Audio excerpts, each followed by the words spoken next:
Retrouvez dans un instant l'écrivaine Hélène Gaudy, autrice de romans chez Actes Sud, tels que Plein Hiver et Un monde sans rivage, aux éditions incultes de Une île, une forteresse, à la librairie Ombre Blanche, vendredi 17 janvier 2025. Elle y présentait son nouveau livre intitulé Archipel, paru aux éditions de l'Olivier, une odyssée familiale et une enquête personnelle qui sont de la mémoire et la transmission sans les mots, dans une langue raffinée et poétique.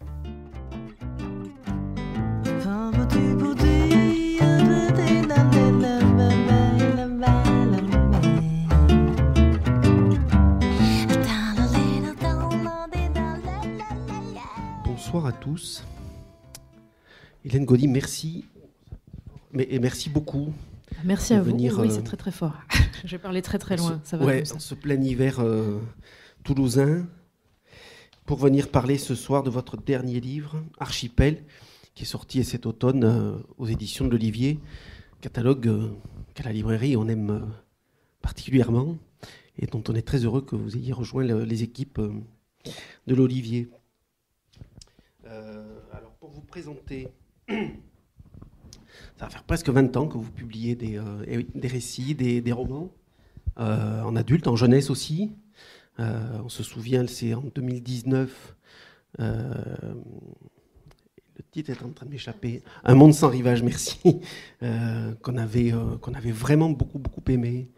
Il y avait une forteresse aussi juste avant, publiée aux éditions incultes. Voilà, justement, j'avais envie de partir de ça. Pour commencer avec Archipel, j'avais envie de partir sur là où s'arrêtait Un monde sans rivage, et sur cette question de l'image.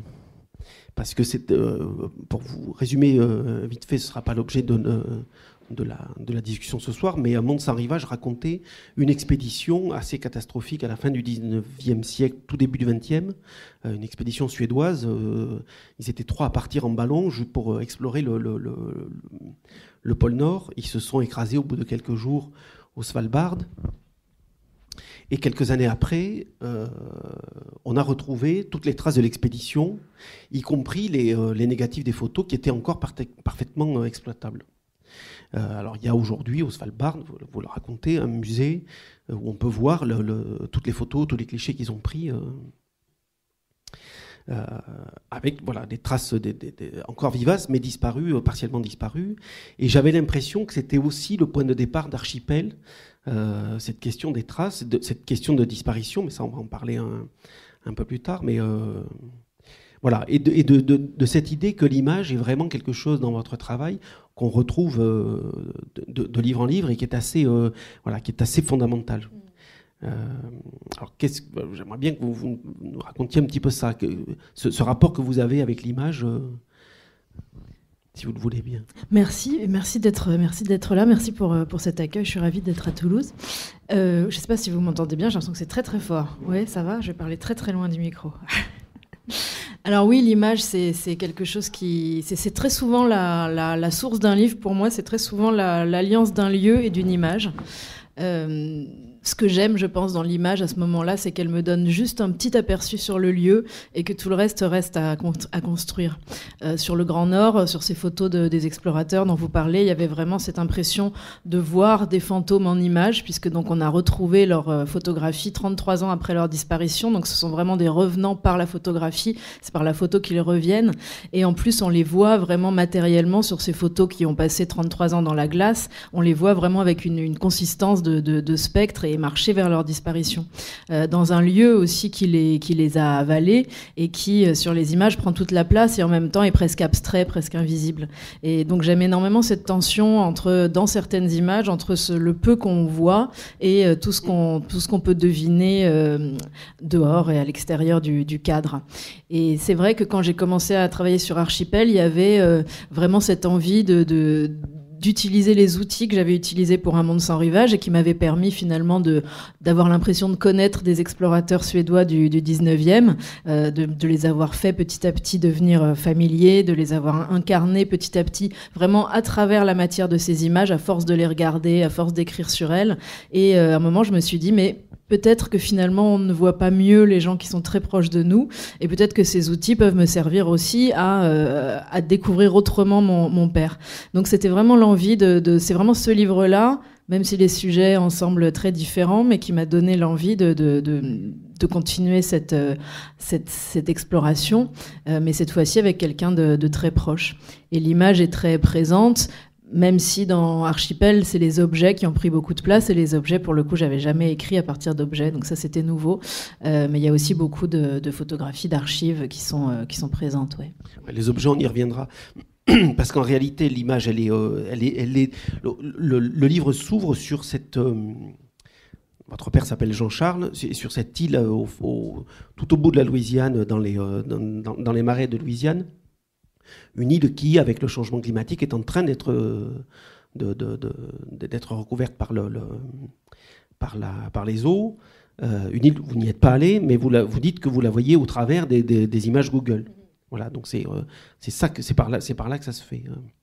Alors maintenant, réellement, la première question, qu'est-ce qui vous a amené à entamer ce livre-là sur la figure de votre père Il y a eu vraiment donc ce processus d'enquête que j'avais envie de continuer, et puis je pense à un sentiment d'urgence qui a été réveillé par cette île. Alors c'est un peu étrange parce que c'est une coïncidence géographique, hein. C'est une île qui s'appelle Jean-Charles comme mon père, donc c'est vraiment cette question du nom qui m'a alertée au départ. Au début, j'aurais aimé faire un livre sur l'île de Jean-Charles, vraiment comme je l'avais fait dans Une île, une forteresse, c'est-à-dire en allant sur place, en rencontrant les gens, etc. Et là, je me suis rendu compte que ce livre existait déjà, parce qu'il y a un poète qui s'appelle Frank Smith qui a déjà fait un très beau livre sur l'île de Jean-Charles, où il est vraiment allé rencontrer les habitants, qui sont en plus les derniers Indiens francophones d'Amérique. Enfin, donc il y a toute une histoire assez passionnante dans ce lieu. Mais bon, voilà, ce livre existait. Au moment où j'ai commencé à en parler, d'ailleurs, j'ai rencontré Frank Smith pour en discuter avec lui, pour voir à quel point ce que je voulais faire, il l'avait déjà fait. Et il s'est avéré que c'était le cas. Et au départ, ça m'a un peu désarçonné. J'ai eu l'impression que le livre m'échappait et que c'était plus la peine de l'écrire. Et puis petit à petit, je pense que ça m'a aidé à réaliser aussi que cette fois-ci, c'était vraiment sur mon père que je souhaitais travailler. Et l'île est restée comme un point de mire un peu lointain, comme un symbole, comme un lieu miroir, comme il y en a beaucoup d'autres dans le livre. Il y a beaucoup d'autres îles qui sont soit réelles, soit vraiment liées à l'histoire de mon père, soit des lieux qui sont comme ça, des espèces de phares qui dessinent un archipel. Mais voilà, le vrai sujet du livre, c'était mon père et son mystère et son silence, et l'envie d'écrire justement avec ce silence. C'est-à-dire pas de le faire parler, mais d'essayer de voir ce que son silence m'avait transmis et comment on pouvait l'explorer par l'écriture. Alors ça m'amène justement à cette question sur le travail des archives et des matériaux que vous avez utilisés. Alors ce qu'il faut dire, c'est que... Alors si je note quand même que... On sait qu'il s'appelle Jean-Charles au début, mais à aucun moment du roman, du récit, vous ne l'appelez par son prénom. Oui. Ouais. Parce que c'est en préparant la question, je me suis dit, mais quand je l'appelle, moi, puisque on sait qu'il s'appelle Jean-Charles, mais c'est jamais dit. Mais j'ai quand même envie de l'appeler Jean-Charles. Appelez-le Jean-Charles. Voilà. Même si on verra tout à l'heure, c'est pas exactement son vrai prénom, mais bon, on verra après. Donc oui, la question de l'archive et de comment se construit la mémoire, avec quels matériaux. Donc votre père est peintre aussi. Mm-hmm. Enfin, il était enseignant et peintre comme un violon dingue ou plus que ça. Un peu plus que ça, parce qu'il a fait partie d'un groupe d'artistes. D'accord. Donc ils ont exposé. Okay. Ses camarades étaient plus désireux que lui, je pense, de montrer leurs œuvres, parce que mon père n'aime pas tellement montrer ce qu'il fait, mais il a quand même été obligé de le faire un petit peu. Donc il y a un atelier à Paris qui est un véritable capharnaüm, qui est moi je l'ai un peu construit, enfin peut-être moins bazar, mais ça m'a rappelé le lieu où travaillait Bacon. Alors oui, ça ressemble surtout beaucoup à l'atelier de Breton.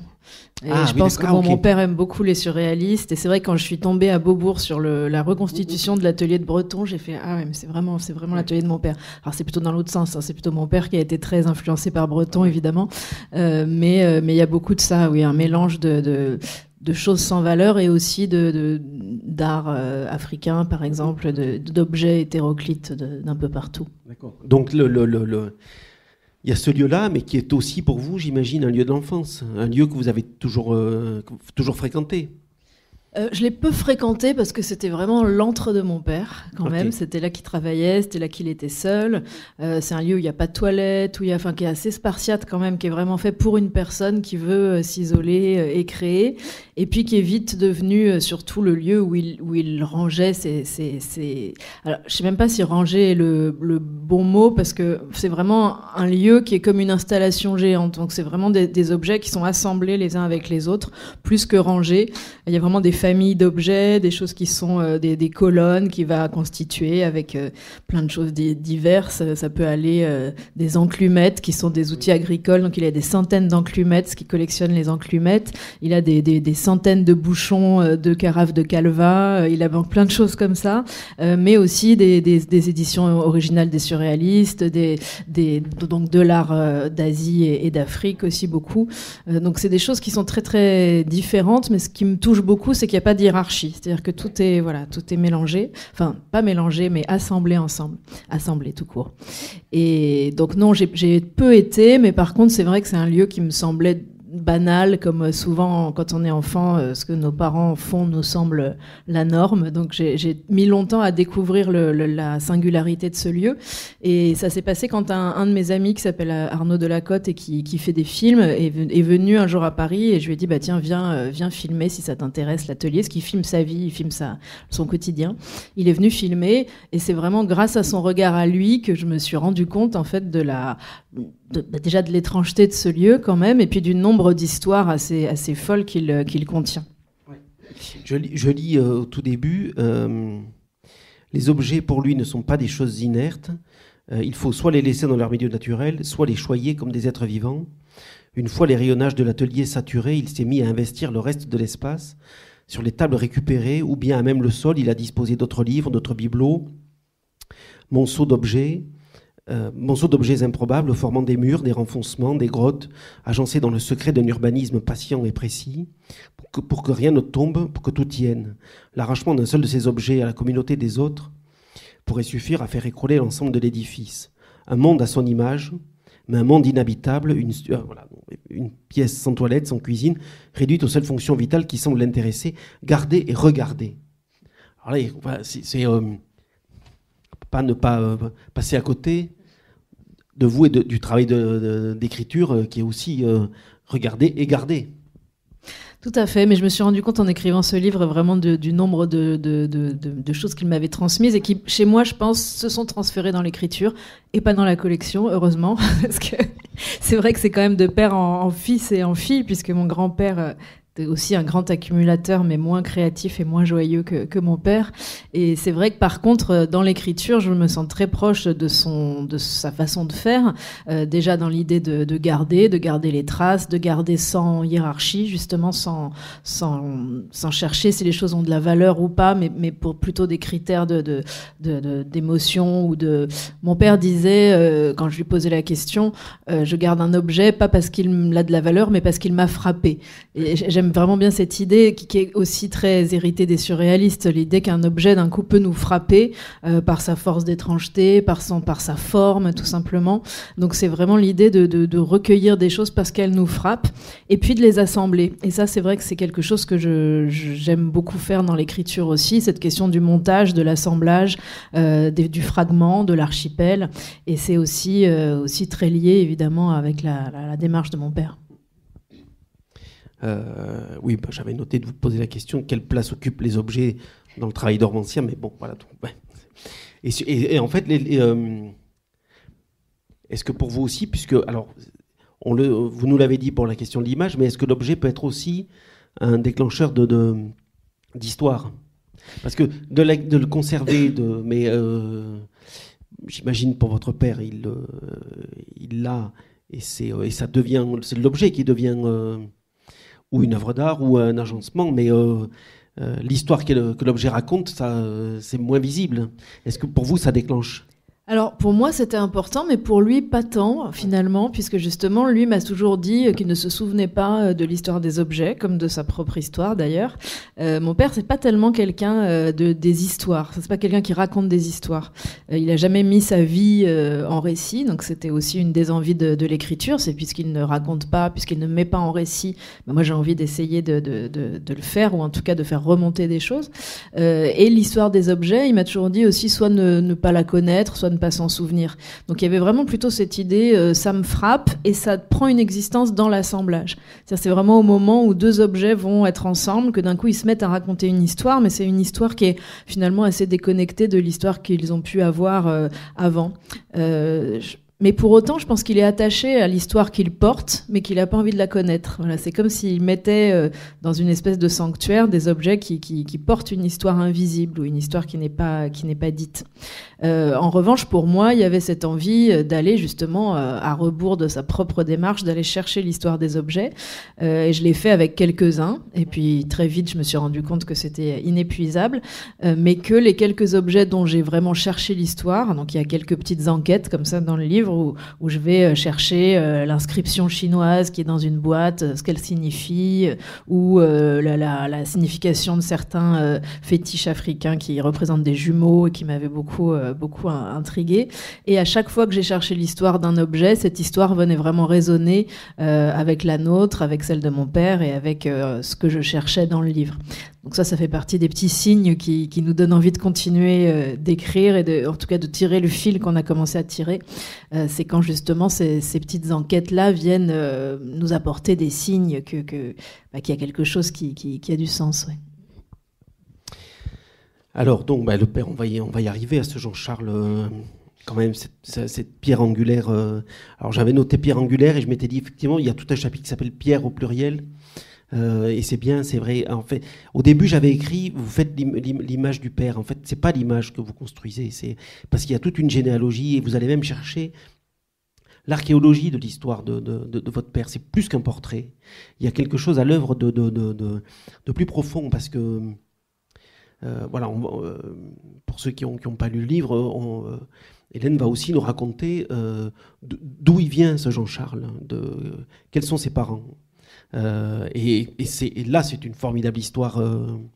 On revient. Alors bon, il y aura, ça c'est une autre question. Mais on va s'arrêter sur la figure. Voilà.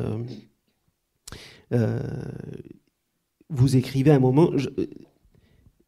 Et je trouve que c'est vraiment ça qui s'opère. J'enquête sur les autres lui-même, les antérieurs, les embusqués.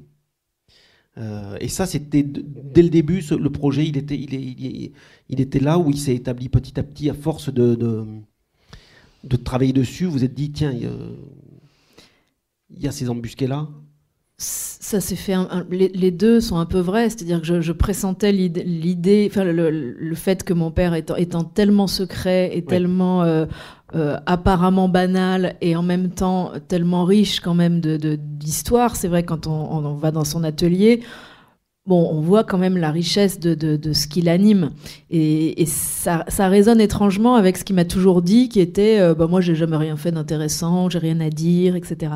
Et c'est vrai que ce silence-là, ou en tout cas cette discrétion extrême, et en même temps, d'un autre côté, ce foisonnement d'objets, de textes, parce que donc mon père écrit un poème par jour depuis les années 60 aussi, donc il y avait ça aussi. Il y avait le fait de vivre avec un père qui, de temps en temps, en plein repas, sortait sa petite feuille découpée dans une facture et puis se mettait à écrire un poème. Et ça, pour moi, enfant, c'était très mystérieux. C'était qu'est-ce qui peut bien lui donner envie, là, tout de suite, d'écrire un poème? Qu'est-ce qu'il voit que moi, je ne vois pas? Qu'est-ce qui lui revient? Où est-ce qu'il va dans ces moments-là? Donc, tout ça me donnait l'impression quand même qu'il y avait effectivement d'autres lui-même, ou en tout cas beaucoup d'autres couches de lui-même que je ne pouvais pas connaître. Et ces couches-là, je pense que je les ai entrevues dans le jeu, parce que j'ai beaucoup joué avec mon père quand j'étais enfant. Je pense que c'est là qu'on a le plus communiqué, en fait. fait, quand on était des personnages, justement, quand on était d'autres nous-mêmes. Là, on était dans une complicité très forte qu'on a peu retrouvée par la suite, à part juste parfois par les livres, justement, par les livres qui me prêtaient. Et puis là, avec l'écriture de ce texte-là, c'est revenu cette complicité de l'écriture, de lui dire lis ce que j'ai écrit, écris toi-même des choses dans la marge, rends-moi le texte. Et là, le jeu a repris. Et c'est pareil, j'avais l'impression de m'adresser au même père peut-être que celui que j'avais pu connaître dans nos jeux quand j'étais enfant.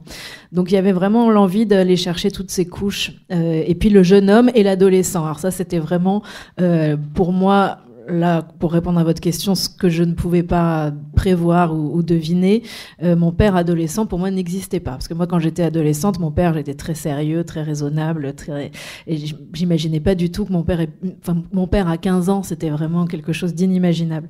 Et là, j'ai découvert ses carnets, donc où il écrivait lui-même sa vie entre 16 et 22 ans. Donc vraiment dans la grande jeunesse. Et là, découvrir mon père adolescent, ça a été un vrai choc. Ouais. Ça, on va y revenir. Je voudrais d'abord qu'on passe par la case du grand-père. Est-ce que vous êtes d'accord pour dire que vous racontez l'histoire de ce grand-père aussi comme pour rester dans la grande thématique de la photo, comme un négatif de Jean-Charles? Parce qu'il n'y a pas plus dissemblable que ces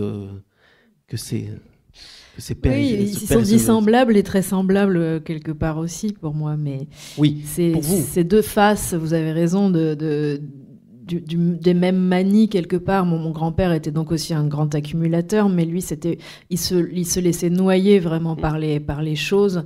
Je dis les choses parce que c'était même pas des objets, c'était plutôt des papiers où il s'abonnait à des trucs qui recevaient des tas de numéros, de magazines, de choses tout ça grandissait autour de lui. La dernière fois que j'ai vu mon grand-père, il était vraiment noyé sous les tas au sens propre, hein. Presque. Et donc c'est comme la face sombre de des mêmes travers ou des mêmes goûts. Ils collectionnaient tous les deux les timbres, ils avaient beaucoup de points communs finalement. Mon père est un peu maniaque aussi comme son père, mais de manière quand même plus douce et joyeuse. Mais bon, c'était aussi rencontrer ce grand-père dans ce texte, c'était aussi le rencontrer jeune, et ça aussi c'était une découverte, quoi, de voir d'où il venait, ce que la guerre avait fait aussi à ma famille et à eux, surtout à mes grands-parents, et comment ça les avait transformés, et comment c'était resté, comment quelque part ils sont restés toute leur vie dans une forme de guerre. Oui, parce qu'il faut quand même que vous disiez quelques mots sur le fait qu'un grand-père résistant... Il y a ça aussi à l'œuvre dans le livre. Il y a tout un regard sur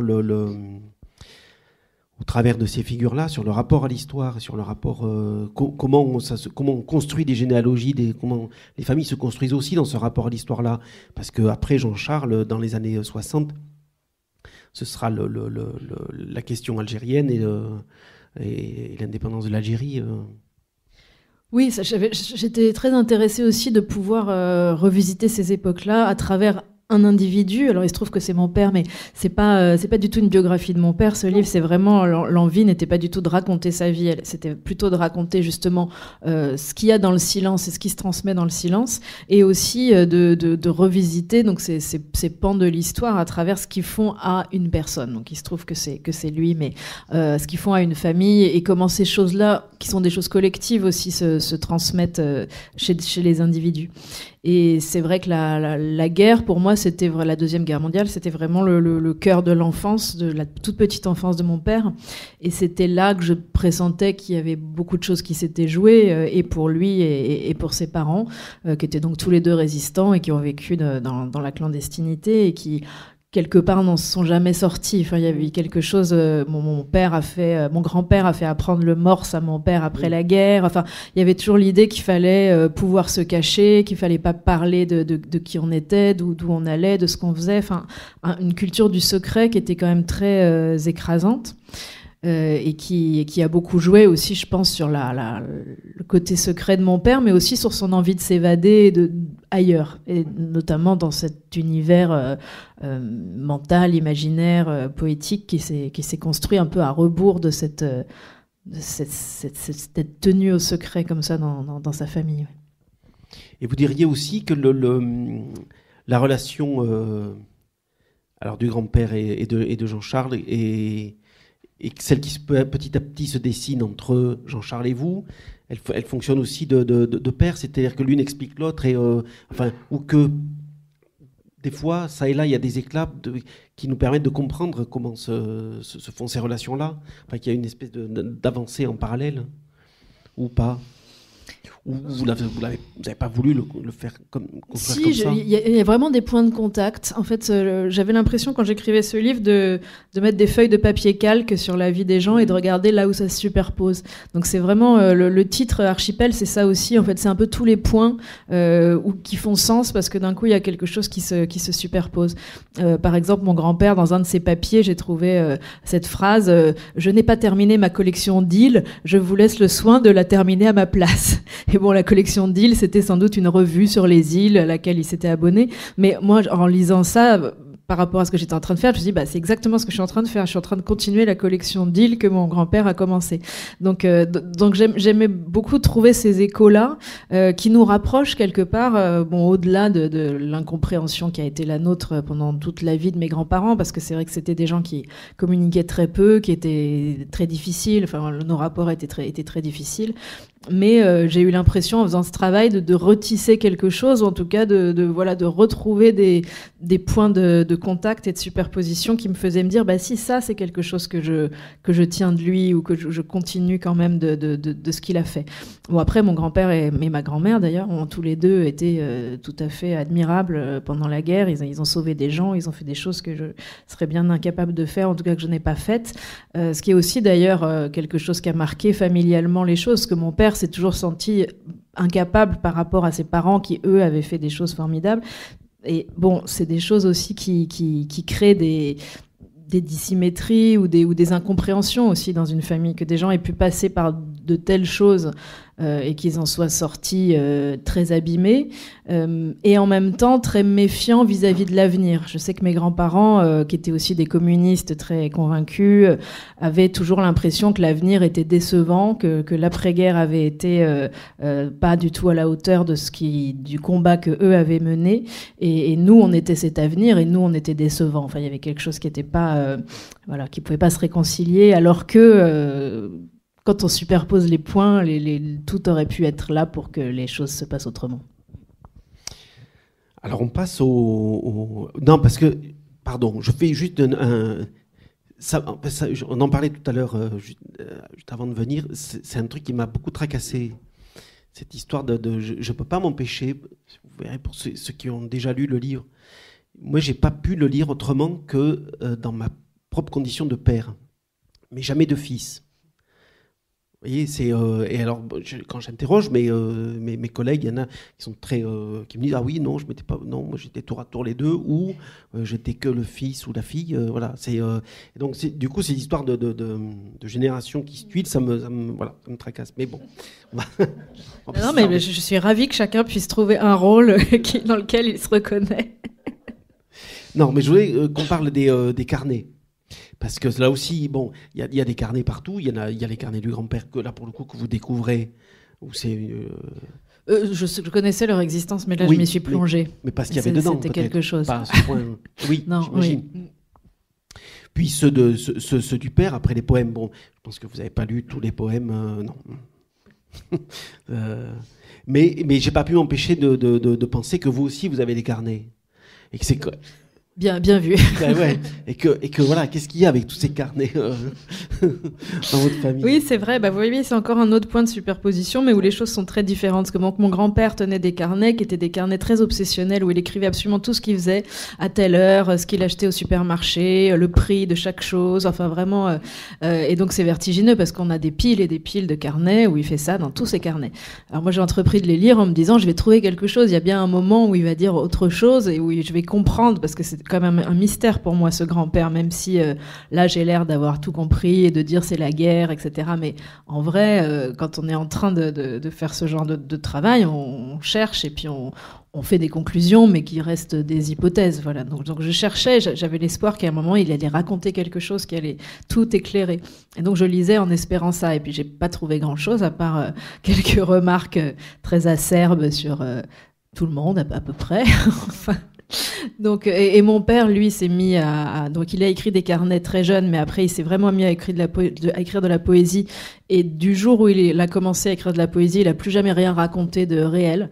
Donc ça, c'est aussi quelque chose qui m'intéressait. Pourquoi un jour, à peu près 25 ans, quelqu'un cesse de raconter sa vie et se met à écrire des poèmes qui sont des poèmes quand même assez hermétiques, enfin, voilà, qui sont magnifiques, hein, moi je trouve, mais en tout cas très difficile à connecter avec des choses de la vie.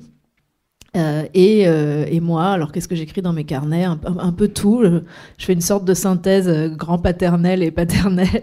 C'est-à-dire qu'il y a à la fois des choses pour des livres, des choses de la vie aussi, qui se mêlent peut-être un peu plus dans mes carnets. Oui. Je me posais la question, par exemple celui-là, en italique, ça, c'est un poème... Oui. Ça, c'est pas un poème, non. C'est un morceau des carnets de jeunesse. Ouais.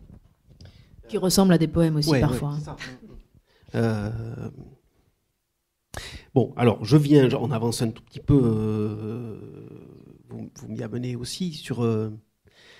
dans quelle mesure ce livre est aussi, bien sûr, un autoportrait. Un autoportrait à la figure du père. Oui, forcément, comme je pense tout ce qu'on écrit finit par dessiner quelque chose de nous. Là, c'est vrai que ça a été bien sûr plus le cas que dans les livres d'avant, où il y avait un jeu JE qui était quand même très discret, très, très en marge, mais qui était quand même un regard. Moi, jusque-là, j'ai toujours envisagé la première personne dans l'écriture plus comme un regard que comme une volonté de raconter quelque chose de soi. C'est une manière de dire, voilà, ce n'est que mon regard, c'est moi qui raconte. Donc c'est aussi un assemblage qui dénature les choses. Et ça, j'y tiens beaucoup, notamment sur ce livre-là. C'est mon père, mais c'est pas mon père, c'est le père que je reconstruis à partir des bribes que j'ai choisi de garder déjà. Un père de papier, c'est ça. Exactement. Un père de papier. Il y avait beaucoup d'autres choses que j'aurais pu choisir d'explorer. Et puis après, il y a le montage qui vient construire quelqu'un. Ouais. Et donc, la personne qui fait ça, bien sûr, se dévoile à travers, comme vous dites, ce portrait qu'elle fabrique. Et puis ça m'a quand même aussi renvoyé, bien sûr, avec ce système de superposition des points à des peurs que j'ai, à des hantises, à des obsessions, à des goûts aussi, tout simplement. Enfin, donc tout ça est venu bien sûr, je peux pas ne pas être actrice de cette histoire. Parce qu'il y a un moment où vous dites, à force de lire les carnets, alors de Jean-Charles, on a l'impression que ça contamine votre écriture, que celle de Jean-Charles contamine votre écriture. Alors là, c'est du coup ça... Oui, il y a eu un moment très troublant où j'ai commencé à beaucoup recopier ce que mon père écrivait. Parce que alors moi, je sais pas travailler vite, donc j'ai toujours tendance à faire beaucoup et à couper beaucoup. Et là, notamment, j'avais toute cette matière quand il m'a passé ces 2 livres qui sont en plus de très beaux objets parce que c'est des livres blancs reliés, donc avec sa petite écriture très lisible où il écrivait tout. Et puis il collait aussi des photos, des billets d'expo, des tracts politiques, enfin dans tout un tas de choses. Donc c'est vraiment des beaux objets.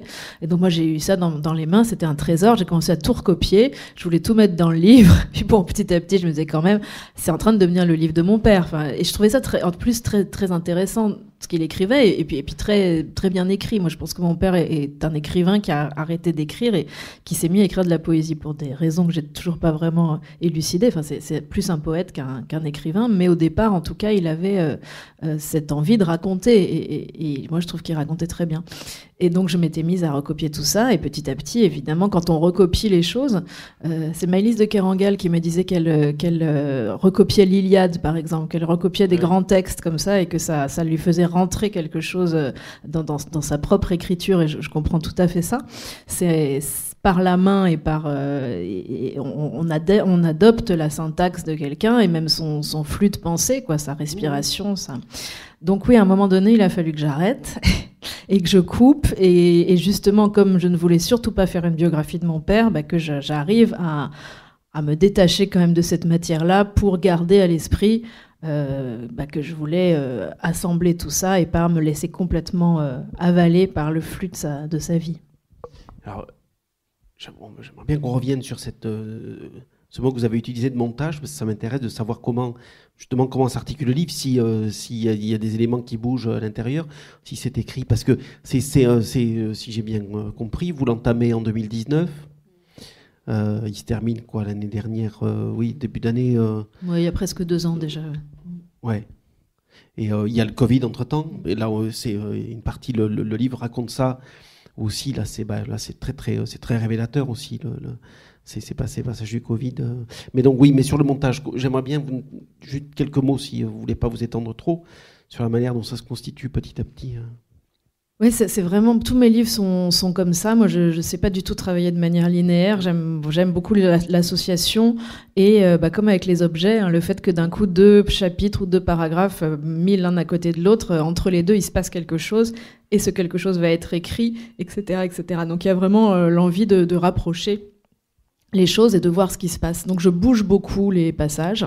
C'est pas du tout forcément écrit dans l'ordre dans lequel on le lit, bien sûr. Il y a des trous par moment, il y a des choses où je sais que là, il manque une brique, il manque quelque chose et qui va petit à petit y avoir quelque chose qui viendra à cet endroit-là. Et puis il y a vraiment des passages qui en appellent d'autres. Voilà, on sent qu'il y a un vide et ça s'écrit comme ça petit à petit en tissant et en remplissant les vides et en remplissant pas tous les vides non plus, parce que dans le montage il y a du blanc aussi pour moi, il y a du vide, il y a des choses qui sont pas sues ou pas dites mais qui viennent exister par le frottement entre 2 passages. J'avais envie de lire un petit passage justement, ce qui était en italique. Parce qu'après, on a choisi un petit passage, mais comme il arrive un peu plus tard dans le texte, Hélène a bien accepté de le lire, mais un peu plus tard. Je vous dis, je fixerai mes égarements et mes doutes, mes joies et mon ennui, pour mieux savoir les saisir et les tuer. Les idées viennent et disparaissent, il ne faut pas les perdre, je les retrouverai. J'ai l'impression d'une date dans ma vie, comme si aujourd'hui je démarrais après avoir longtemps erré. Je le veux, tout commence, la vie devant moi. Et ça, c'est mon père, c'est pas moi. Voilà, oui. Mais est-ce que le livre il vous a amené beaucoup plus loin que ce que vous pensiez qu'il vous amènerait, ou c'est resté dans des proportions que vous imaginiez ? En termes de proportions, je sais pas, mais je sais jamais où va m'amener un livre. Donc c'est vraiment... j'écris pour savoir. Ouais. Pour moi, l'écriture, c'est vraiment une espèce de petite tête chercheuse qui va découvrir des choses. Donc je suis partie avec des attentes, mais sans idée préconçue de ce que j'allais trouver. Ce que je voulais, c'était changer mon regard. Je voulais que l'écriture change mon regard sur lui, et ça a fonctionné. Je le regarde différemment maintenant, je crois. Et puis qu'il y ait un livre, quoi. Voilà, qu'il y ait quelque chose qui... Parce qu'on sait jamais en commençant. Mon père n'arrêtait pas de me dire qu'est-ce que tu vas bien te trouver à raconter sur moi qui n'ai jamais rien fait d'intéressant. Donc il y avait une part de moi qui n'était pas complètement sûre que ça allait fonctionner. Mais ça a pris quand même vite. C'est vrai qu'il y a des livres où je peux écrire longtemps sans être sûre que ça va aller quelque part. Là, il y a assez vite eu l'impression que là où j'allais, en tout cas, c'est pas des endroits où j'étais déjà allée. C'était pas des choses que je savais déjà, et que justement il y avait des choses qui se révélaient. Et ça, c'est le grand plaisir pour moi d'écrire aussi, justement, avec le réel, ou avec cette écriture qui est aussi une forme d'enquête, même si c'est une enquête tout à fait personnelle et singulière, mais c'est quand même une forme d'enquête. Et il y a le grand plaisir de découvrir soi-même des choses, quoi. On frotte les silex, et puis d'un coup, il y a une étincelle, et on comprend pourquoi on le fait, et ça pousse à aller plus loin. Parce qu'il y a un moment, vous dites que il y a un moment où vous vous êtes arrêté. Parce qu'il y a un moment, vous avez eu la collection, non, mais les échanges épistolaires entre Jean-Charles et votre mère. Et là, vous avez dit non, là, ça c'est on franchit pas ce Rubicon-là. À partir du moment où vous entrez vous en piste, on n'explore plus. Oui, c'est votre mémoire à vous qui joue. Tout à fait. Et puis c'était la reconnaissance de mes parents. Et ça, c'était quelque chose d'étrange. C'est-à-dire que quand j'ai commencé à écrire sur mon père et toute la partie sur son enfance, sa grande jeunesse, c'est vraiment un inconnu que j'ai découvert. Et j'adorais ça, en fait, découvrir mon père comme un jeune homme, comme un enfant, puis comme un jeune homme inconnu. Et donc mes parents m'ont confié leurs lettres, ce que j'ai trouvé à la fois très touchant et un peu inquiétant. Lire les lettres de ses parents, c'est un drôle de truc quand même. Et en même temps, bon, je voyais bien qu'il me les confiait aussi parce qu'il considérait que c'était déjà qu'ils n'étaient plus complètement les personnes qui les avaient écrites. Enfin, il y avait quand même beaucoup de temps qui avait passé. Et puis que c'était quand même très, enfin, je sais pas. C'était des lettres très sages aussi, je pense, des lettres de l'époque qui étaient, en tout cas au début, des lettres de jeunes gens qui se tournent autour avec beaucoup de précautions et de pudeur. Alors, je me suis arrêtée, c'est vrai, au moment où j'ai commencé à les reconnaître. Parce que là, c'était trop étrange de reconnaître mes parents. Et ce qui m'a intéressée, c'est vraiment comment ils se sont tournés autour, justement, comment ils se sont approchés, comment ils se parlaient. Et puis, à un moment donné, oui, on commence à reconnaître. C'est très étonnant, d'ailleurs. Hein, on commence, en lisant les lettres, à dire, tiens, ça, c'est ma mère, ça, c'est mon père. Et là, ça m'a gênée. J'ai pas continué. Mais c'est pas ce que je voulais raconter. Ce que je voulais raconter, c'était vraiment la rencontre. Et puis, je voulais qu'il y ait des choses qui leur appartiennent quand même aussi. Voilà. Oui, alors que le jeune homme, le soldat en Algérie, tout ça, c'est... Alors, il n'était pas soldat, hein, il faisait son service militaire, mais il n'a pas combattu. Mais oui, vous avez raison. Mais je précise parce que comme il était antimilitariste et qu'il s'est retrouvé à faire son service militaire dans le désert juste après l'indépendance, donc c'était déjà pour lui être en porte-à-faux de manière très douloureuse. Et donc oui, il était appelé, mais il n'a pas combattu.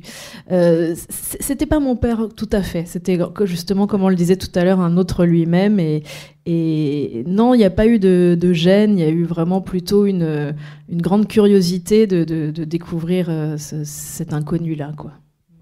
On va passer à la petite phase de lecture, si vous voulez bien.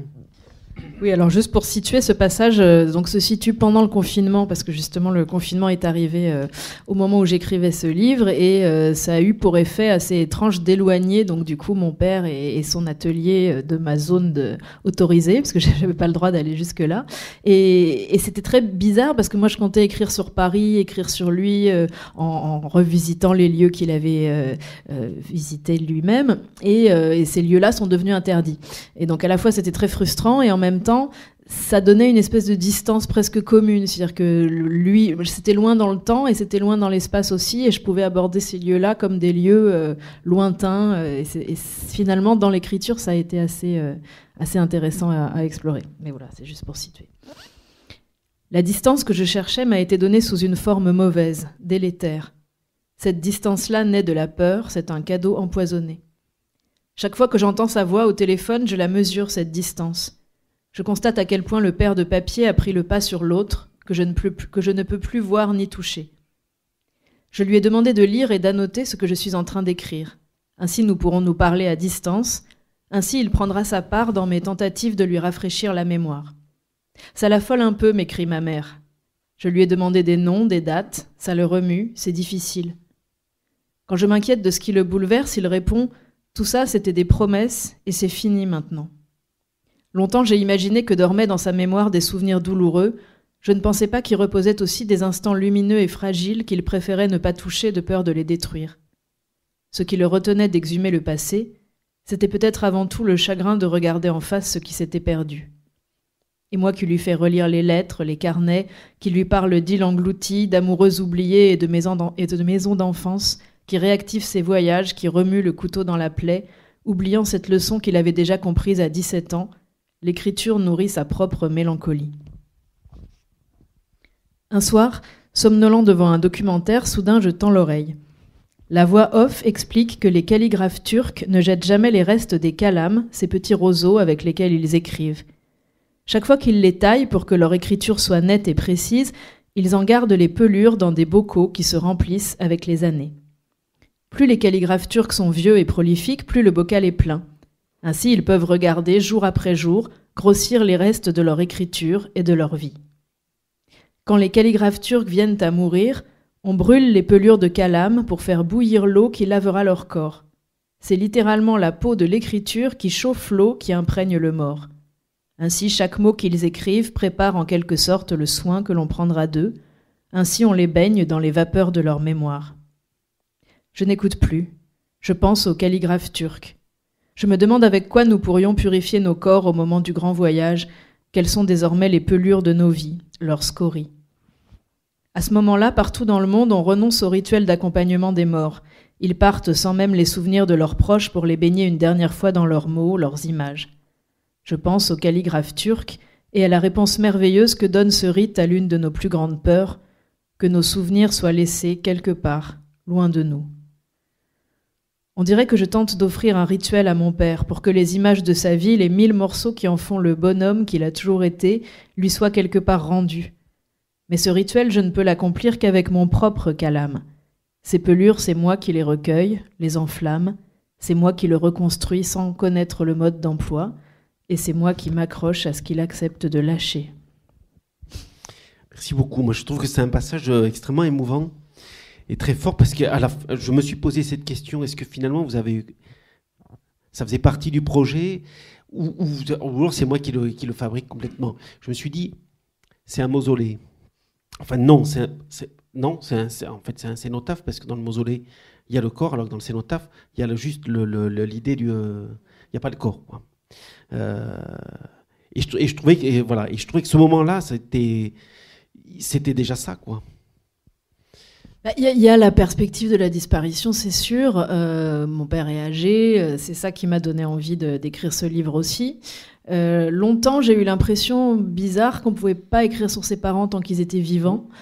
Sans doute parce que la plupart des livres qu'on écrit sur les parents, effectivement, sont des livres de deuil. Et puis c'est souvent après qu'on s'autorise. Et là, il m'a semblé que moi, j'avais surtout envie d'écrire avec lui. J'avais envie de renouer un fil de conversation qui n'avait pas cessé, mais en tout cas sur ce mode-là, qui n'avait pas continué après l'enfance. Et donc c'était pas vraiment, même si la disparition est là, ce que je voulais, c'était qu'il y ait ce dialogue, qu'il y ait ce processus à deux, et c'était très vivant aussi, ça, quand même. Et je pense que ça l'a beaucoup touché. Alors une de mes craintes aussi, c'était que lui-même entende tout ça de manière un peu funèbre, quoi. C'est vrai que c'est quand même un peu, voilà, qu'ils se disent, elle a raconté toute ma vie, qu'il y ait quelque chose, que ça soit une sorte de fin pour lui. Ça, c'est quelque chose que j'appréhendais beaucoup. Et je pense que ça n'a pas été le cas, parce que je pense que ça a réveillé des choses et ça a modifié des choses aussi dans nos relations, et que ça a été plutôt une chose vivante. Enfin, en tout cas, je l'espère. Mais c'est vrai que c'était un équilibre sur lequel je me tenais dans toute l'écriture, en n'étant pas très à l'aise avec cette idée-là, qui est toujours un peu délicate quand j'en parle, que je sais que mon père entend, que voilà, parce que c'est vrai que c'est un livre qui est aussi une manière d'apprivoiser le jour où les parents seront plus là, et j'ai bien conscience que pour lui, c'est un drôle de truc quand même. Alors, je me suis arrêté sur un autre mot aussi. C'est un passage où ça a l'air de rien. Où est-ce qu'il est, Où est-ce que je l'ai mis ? Là. Il y a un moment, vous utilisez le mot isolé. Vous revoyez avec l'isolation. Isoler, séparer des objets environnants, les empêcher d'être en contact. Et je me suis... Alors, c'est peut-être dans le délire interprétatif, mais vous me calmez si vous voulez. Mais je me suis dit, c'est formidable ce mot, parce que donc dans le texte, elle parle vous parlez d'isolation, et puis c'est dans un contexte très pratique où il faut isoler un toit. Et je me suis dit, mais en même temps, ce mot, il n'est pas là par hasard. Et c'est parce que l'antonyme du mot, il n'est pas bon. J'ai regardé qu'est-ce qu'il y a comme antonyme à isoler. Il me proposait associer, combiner, grouper, joindre, rassembler, et rien de tout ça n'est à l'œuvre dans le livre. Parce qu'en fait, ce que vous faites... Non, il n'y a pas un mot précis comme isolé, parce qu'en fait, le mot, c'est archipel. Parce que c'est ça qui fait l'archipel. Non, vous avez raison, mais même grouper, assembler, je m'y reconnais pas mal aussi. Déjà. Oui, mais ça désisole pas complètement. Parce que regrouper, rassembler, il n'y a pas cette notion il n'y a pas l'intime, le plus fort de l'intime qu'il y a Oui, oui, tout à fait. Non, mais c'est vrai que ce mot m'a frappé à un moment où effectivement, c'était toujours, c'était un espèce de mantra, même dans la pub. Il faut isoler, ce qui est vrai. Hein, il faut isoler sa maison, c'est tout à fait, c'est très très bien de le faire. Mais c'est vrai qu'à un moment donné, j'entendais ce mot et je me disais, mais qu'est-ce que finalement ce mot signifie aussi, quoi. Et puis il y avait eu ce moment très étrange avec les ouvriers qui m'avaient tendu leur portable avec une mauvaise traduction qui était elle-même un poème. Vraiment. Donc c'est des moments aussi où justement en groupé, c'est essayer de rassembler toutes ces petites choses de la vie qui semblent n'avoir rien à voir et puis qui finalement viennent raconter quelque chose, viennent dessiner quelque chose. Puis c'est des choses d'une époque aussi, hein. C'est vrai que c'est un mot de l'époque, l'isolation. Ouais, mais oui. Et en fait, le livre ne fait que ça, désisoler. Donc, enfin, voilà, mettre en archipel. Tout à fait, mais mettre en groupe, mais c'est quelque chose que j'aime beaucoup avec l'écriture en général et que j'avais beaucoup fait aussi dans Un monde sans rivage que vous avez cité tout à l'heure, parce qu'avec l'écriture, on a la possibilité magique de rassembler des gens qui ne se sont jamais vus, de créer des communautés impossibles finalement. C'est ce que j'avais fait avec ces explorateurs en racontant aussi le parcours de plusieurs autres explorateurs qu'ils n'avaient pas rencontrés mais qui résonnaient, et c'était une manière aussi de leur créer une forme de communauté. Et là, il y avait cette envie aussi, d'autant qu'on est d'une famille, mon père, mon grand-père et moi, d'enfants uniques. Et donc, il y avait cette idée aussi de recréer ce que mon père fait avec ses objets aussi. Hein, d'ailleurs, il y a vraiment cette idée, je trouve, de la fratrie recréée, ou en tout cas de la communauté qu'il va chercher à recréer en dehors de la famille aussi. Et l'écriture peut aussi faire ça, recréer d'autres sortes de familles et remettre en contact des choses et des gens qui n'ont pas pu l'être. Et ça, c'était l'envie aussi avec mes grands-parents. Le fait d'essayer d'approcher aujourd'hui, même si bien sûr c'est trop tard et qu'elle n'est plus là, mais une grand-mère avec qui j'ai jamais pu avoir de vrais dialogues, pour moi, c'est pas non plus complètement un monologue. C'est quand même quelque chose qui vient faire se rencontrer quand même trop tard, des moments, des instants, des émotions de personnes qui n'ont pas pu partager ça. Mais le partager par l'écriture, c'est pas complètement rien quand même. Je vois que l'heure tourne. J'aimerais. Il y a quand même un autre grand thème de votre travail qu'on n'a pas vraiment abordé, alors que peut-être parce que le livre s'y prête pas, mais si à la fin, parce que tout ce que vous dites sur Paris, ça opère très bien. C'est ce travail sur les lieux et cette façon par la phrase, par la littérature, d'accaparer les lieux et de restituer des pans de réel. J'aimerais bien que vous parliez un petit peu de ça. Oui, c'est vrai que je disais en ouverture tout à l'heure que le déclencheur d'un livre, c'était presque toujours une image et un lieu, un cadrage sur un lieu, c'est vrai. Et c'est vrai que sur ce livre-là, ça a été... Le lieu de départ, c'était vraiment l'atelier. Donc là, j'ai travaillé sur un intérieur. C'est la première fois que je faisais ça, parce que d'habitude, c'est plutôt des paysages, c'est plutôt des lieux ou des villes, ou enfin voilà, des lieux qui sont quand même plus grands et qui ont des strates d'histoire riches. Donc ça a été beaucoup ça, le travail que j'ai fait précédemment, ça a été de m'emparer de lieux qui avaient connu différents moments, différentes façons d'être habités, des métamorphoses, et puis d'essayer de radiographier quelque part ces lieux par l'écriture. Et là, le point d'ancrage, c'était l'atelier, mais assez vite, j'ai eu envie quand même d'en sortir et de refaire intervenir des paysages. Et c'est vrai que c'est un livre qui est plein de paysages quand même, avec cette idée que les souvenirs s'accrochent au lieu. Moi, mes souvenirs sont presque toujours très situés dans des paysages. C'est le cas de tout le monde, hein. Je pense on se souvient toujours mieux de ce qu'on a vécu en vacances, par exemple, ou loin de chez soi. Les souvenirs ont tendance à se diluer dans les lieux où on est tous les jours, alors qu'ils s'accrochent très bien à des lieux qu'on découvre, où on est allé peu de fois. Donc j'ai vraiment essayé de retrouver sa mémoire aussi à travers les lieux. D'ailleurs, je lui avais demandé à un moment de me faire la liste j'en parle brièvement dans le livre, mais une liste de chambres où il avait dormi, de fenêtres dont il se souvenait, de trains, de couloirs. J'avais fait une petite liste comme ça pour voir j'essayais plein de méthodes pour lui rendre la mémoire, ce qui est un peu prétentieux de ma part, mais ça a un peu marché parfois. Et la méthode des lieux, c'est l'idée du palais de mémoire. Peut-être vous connaissez ça. C'était une méthode mnémotechnique qu'on avait inventée il me semble, je sais plus si c'était au XVIe ou au XVIIe siècle, mais qui consistait en tout cas à imaginer des lieux mentalement et à y situer des souvenirs. Donc on se disait, tiens, dans la chambre, je vais mettre tel souvenir, dans le couloir, tel souvenir, et réarpenter mentalement ces lieux permettait de retrouver les souvenirs. Donc je pense qu'en écrivant, la plupart des écrivains le font, mais plus ou moins, on fait des palais de mémoire, quoi. On crée des lieux qui vont non seulement accueillir nos propres souvenirs, mais aussi ceux du lecteur, puisque moi c'est un de mes grands plaisirs de lecture, c'est de découvrir dans des livres des lieux qui non seulement réactivent tous les lieux qui ressemblent à cet endroit lu et qui vont s'y accrocher, et qui après vont se superposer dans le réel aussi, parce que sans doute ça vous est arrivé aussi, quand on marche quelque part et d'un coup, tiens, là il y a un souvenir d'un livre, un souvenir d'un film, donc ces allers-retours-là m'intéressent beaucoup, et là dans ce livre qui est vraiment plus axé sur la mémoire et moins sur un seul lieu, j'avais envie donc de refaire une espèce de géographie de sa vie, de la vie de mes grands-parents, et de la mienne, mais surtout de la leur quand même, avec aussi cette idée, je ne vais pas trop en dire, mais que le lieu de l'enfance n'existe pas, et que c'est ça aussi qui agrège tous les autres endroits, quoi. Ça, on le trouve dans un très beau petit livre, qui est le livre juste avant Archipel, c'est le Villa Zamir, qui est un petit texte que ma collègue a au rayon Beaux-Arts, parce qu'à chaque fois c'est un petit texte motivé par une image prise dans un fond, je sais plus comment ça s'appelle. Le fond d'archives d'Albert Kahn. Ouais, c'est ça. Les archives de la planète. C'est une collection où chaque écrivain écrit à partir d'une de ses photographies.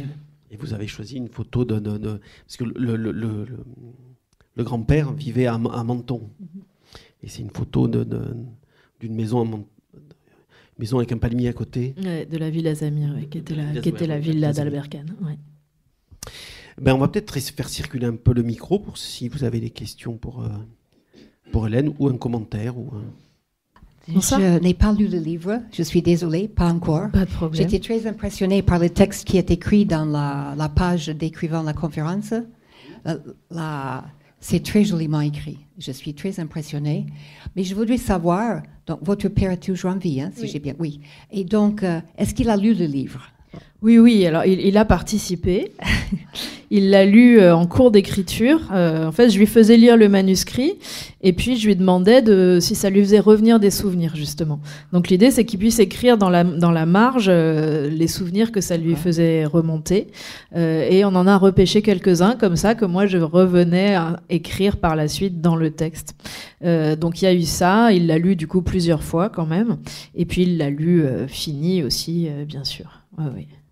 Et comment vous avez fait pour lui demander ou pour lui dire « je vais écrire un livre sur ta vie » qu'est-ce qu'on dit à son père voilà, j'ai décidé que je vais écrire un livre sur... Ouais. Comment ça se fait? Vous avez raison, c'est pas évident parce que ça fait bouger les rôles. Et même la première chose que j'ai faite, c'était de lui dire « Viens, on va boire un café tous les deux ». Je le raconte dans le livre, c'est le premier rendez-vous qui lance le texte. Et même ça, c'est bizarre quand on n'a pas l'habitude de le faire. Moi, mes parents sont un couple très fusionnel, je les vois toujours ensemble chez eux. C'est beaucoup ma mère qui parle pour mon père, ou en tout cas qui parle plus que lui. Donc, même quand je les appelle, mes parents, ils parlent tous les deux dans le combiné. Enfin, j'avais jamais vu mon père seul, en fait, je crois, quasiment jamais. Et donc, c'était bizarre, on savait pas comment se parler. Mais en même temps, d'un coup, on se parle plus pareil et on se raconte plus du tout les mêmes choses.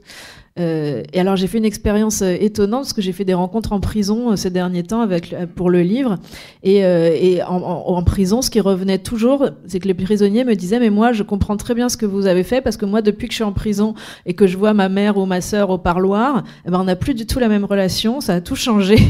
Et j'étais étonnée qu'ils me disent ça comme quelque chose de positif, alors pas évidemment l'ensemble de leur détention, mais en tout cas ce point-là, beaucoup d'entre eux me l'ont présenté comme quelque chose qui avait vraiment changé leur façon de parler à leurs proches.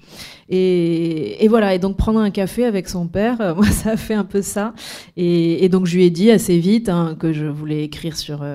je pense que je sais plus comment je lui ai vraiment présenté les choses, mais bon, comme il avait lu mes livres précédents et qu'il savait un peu ce que je faisais, je pense à la fois il a compris et il a fait confiance, et en même temps il trouvait ça un peu bizarre comme sujet quand même. mais bon, il a fait confiance et puis il a joué le jeu. Après, quand je lui demandais de m'écrire des lieux ou d'écrire vraiment il jouait le jeu avec beaucoup ouais, ça l'amusait beaucoup, je pense, de reprendre ce petit jeu avec moi. Est-ce que ça vous donne des idées maintenant sur votre mère? Pas tout de suite. Je vais pas écrire sur ma famille tout de suite. Écrire sur sa famille, c'est quand même un drôle de truc, même quand je fais comme si je l'avais pas fait exprès, comme si je l'avais pas vu venir. C'est pas tout à fait vrai, mais un peu quand même, parce que jusque-là, j'avais jamais écrit du tout sur des choses personnelles. Et là, vraiment, je me suis dit au début, je vais faire une enquête. Enfin, je me suis pas tellement dit, ça va m'amener à raconter des choses. Bon, et bien sûr que ça vous amène de toute façon à vous dévoiler plus que vous l'auriez pensé. Donc je vais pas refaire ça tout de suite. J'étais touché par le passage où vous parlez des calligraphes turcs. Il y a un siècle, en fait, vous avez parlé de leur relation avec les rites de la mort, etc. Mais en fait, ils parlaient de leur propre mort. Parce qu'il y a un siècle, Atatürk a interdit l'utilisation des lettres arabes dans leur écriture. Eux, toute leur vie, c'était basé là-dessus. Un jour au lendemain, il n'y avait plus le droit de l'écrire, de l'utiliser. C'est-à-dire, ça est devenu comme objet. Leur métier, ce n'est plus un sens de... Parce qu'avant, ils écrivaient, par exemple, soit des écrivains publics, soit... Mais la calligraphie, c'était des lettres qu'ils n'ont plus actuellement. Et oui, vous avez raison. Ouais, c'est vrai que ça fait une fin à cette histoire. Et c'est amusant que vous me parliez de ça, parce que je viens de lire un livre qui parle de ça. J'ai fait un texte qui n'est pas publié encore, qui raconte ça, que le moment où on décide que les gens n'ont plus le droit d'écrire la langue qu'ils les écrivaient, plus le droit de parler la langue qu'ils parlaient. Et le fait que la langue est retranscrite en alphabet, dans un autre alphabet, est-ce que ça produit chez les gens? Mais vous avez raison, c'est vrai que j'ai pas raconté l'histoire jusqu'au bout, mais c'est d'autant plus... ça donne un côté tragique à cette histoire aussi. Ouais. Je me disais, j'ai deux questions. Je me disais que vos livres, bon, j'en ai lu deux autres, et j'ai pas fini celui-là, mais qu'ils parlent beaucoup de vous, même si vous n'en parlez pas directement, parce que on trouve ce côté d'enquête, de recherche, de précision, qui ressemble un petit peu à ce que vous dites de votre père et même de votre grand-père, mais d'une toute autre façon. Et puis il y a des moments de fulgurance comme ça où il y a des choses qui naissent, qui paraissent complètement inattendues et très profondes et vraiment très intéressantes et très vivantes. Et l'autre chose, je regardais vos titres et je me suis demandé si vous pouvez en dire quelque chose, parce que il y a le premier, je vois que c'est Vue sur la mer, puis il y a Une île, une forteresse, Un monde sans rivage, et maintenant c'est Archipel. J'ai des petites obsessions. Oui. Alors je ne sais pas si vous pouvez nous en dire quelque chose. Mais... Merci pour votre question. Oui, c'est très obsessionnel. Je pense que c'est un... J'ai pas fait, enfin, j'ai pas, on fait exprès de choisir des titres, hein, ça m'est pas tombé tout seul, mais je veux dire, j'ai pas cherché à rester dans une même thématique, mais c'est vrai que c'est souvent ces thématiques de paysage qui reviennent, l'élément liquide est beaucoup présent, c'est vrai, même dans Une île et une forteresse qui parle pas du tout de la mer, hein, puisque c'est un texte qui ne parle pas du tout de ça, mais c'est plutôt sur le plan métaphorique. je pense que pour moi, l'envie d'écrire un livre, elle vient d'abord de l'envie d'être dans un paysage pendant le temps d'écriture, qui est souvent très long. C'est souvent 4-5 ans d'écriture par livre, on va dire. Donc, ça devient un lieu où je vais à chaque fois que j'y pense, à chaque fois que j'écris. Et j'aime que ces lieux-là, ils soient dans des paysages qui pour moi sont forts visuellement et un peu inaccessibles. C'est toujours un peu ça. Moi, je suis pas du tout une fille de la mer, hein, je le regrette, mais j'habite pas du tout... Enfin, j'ai jamais vécu à la mer, j'ai toujours rêvé de le faire, ça m'est jamais arrivé.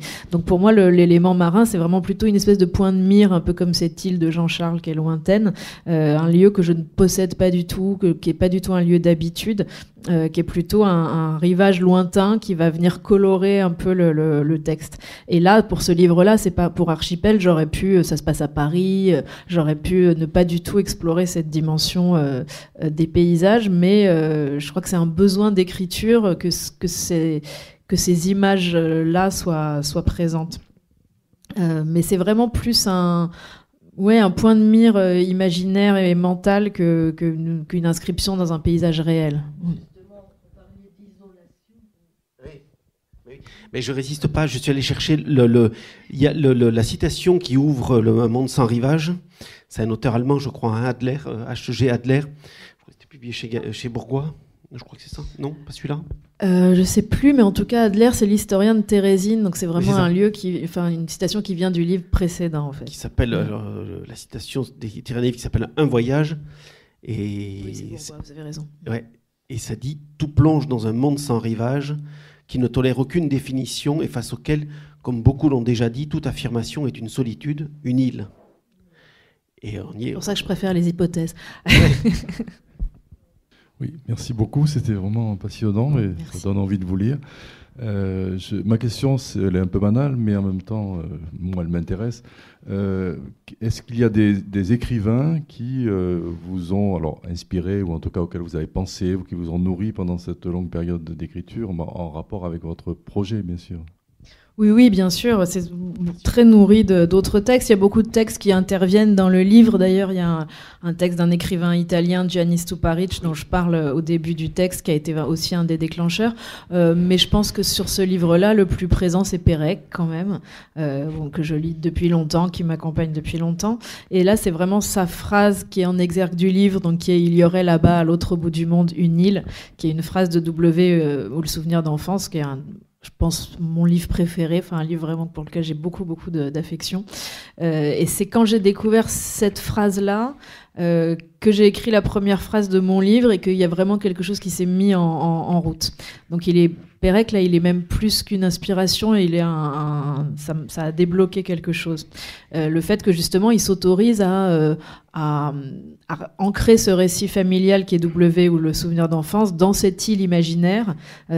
Justement, on parlait du rivage, je pense que c'est quelque chose qui m'a autorisé aussi à me dire, dans mon texte, je peux parler de l'île de Jean-Charles, je peux parler de la Louisiane, je peux parler de l'atelier de mon père, je suis pas obligée de me cantonner à une écriture autobiographique strictement qui m'aurait pas intéressée.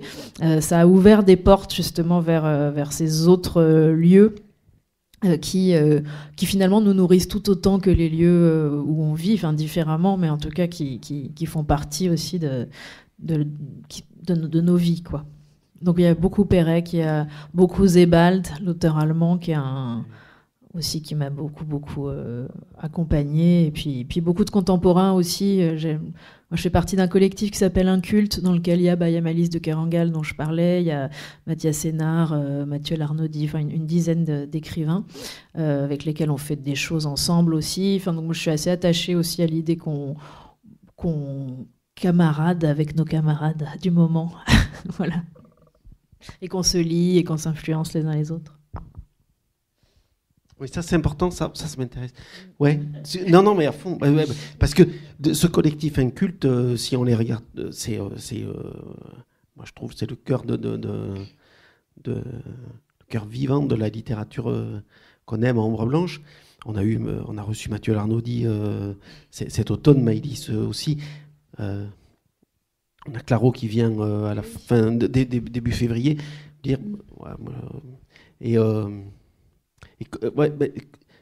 j'aimerais bien vous entendre un peu sur ça. Ouais. Comment on écrit aussi en sachant qu'il y a ces camarades-là qui vous lisent et comment ça s'influence, on écrit avec eux.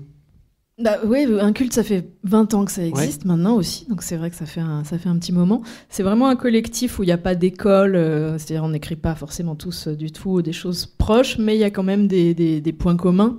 Et moi, ce qui m'a beaucoup débloqué et aidé dans le fait de faire partie de ce collectif, c'était justement de m'autoriser à m'emparer de sujets qui me semblaient très loin de ma formation, par exemple. Et on a fait une revue pendant longtemps, donc la revue Un Culte, où on écrivait des textes courts. Et moi, c'est vraiment là que j'ai commencé à écrire des choses qui ressemblent à ce que je fais aujourd'hui, c'est-à-dire des récits à la première personne, mais qui s'emparent du monde. Et de se dire justement, le jeu, c'est pas forcément un outil pour parler de soi, ça peut être aussi un outil pour regarder, pour être témoin, pour raconter des choses, même si on parle toujours de soi aussi, hein, bien sûr, mais en tout cas, une espèce c'est des lunettes, quoi. C'est quelque chose qui nous permet aussi de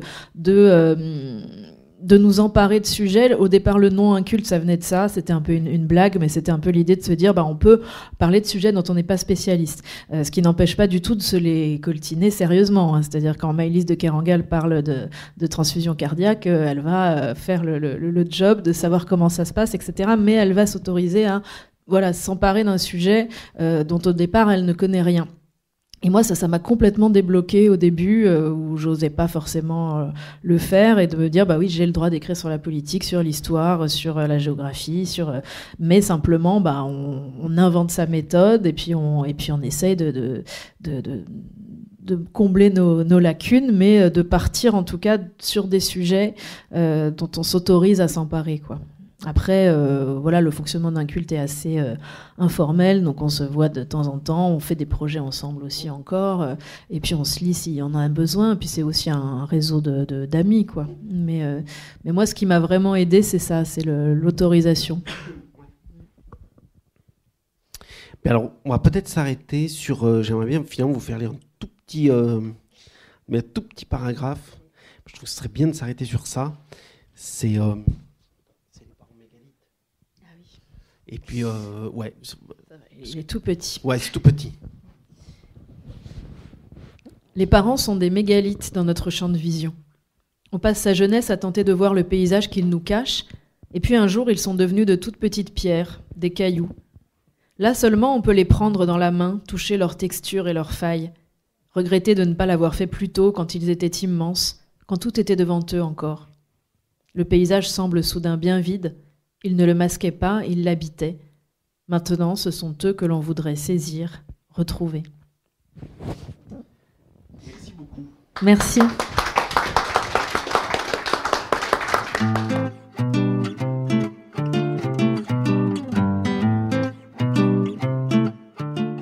Il s'agissait d'Hélène Gaudy, invitée à la librairie Ombre Blanche le 17 janvier 2025, autour de la publication de son livre Archipel, aux éditions de l'Olivier, lors d'une rencontre réalisée et mise en onde par Radio Radio en collaboration avec Radio Radio Plus et Radio Terre.